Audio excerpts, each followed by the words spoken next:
بصوا كده يا شباب، ده يونت وحدة تلفزيون. تمام، هتتعلق على الحيط. عندنا هنا ضرفة وجزء فراغ، وبعد كده الضرفة التانية. احنا عندنا الفراشات دي ماسكة السطح بالجنب، والزاوية دي ماسكة المسطرة اللي انا حطيتها من ورا دي بالجنب نفسه، بالجنبين. حلو، يبقى كده اليونت عندنا هتتعلق من هنا بزاويتين ومن الناحية التانية بزاويتين، وطبعا هيتقفل عليهم في الضرفة فمش هيبان طريقة التعليق. اول حاجة.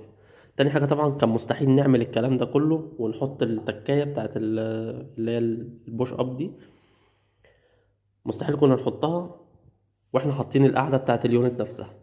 كناش هنعرف نربط كويس بالدريل ولا اي حاجة، فكان لازم اعملها كده وهي مفتوحة من تحت، اعمل كل الاساسيات بتاعتها.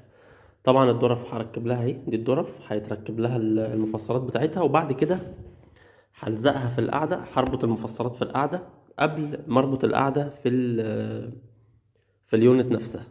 تمام، تابعوا معايا كده الفيديو ان شاء الله.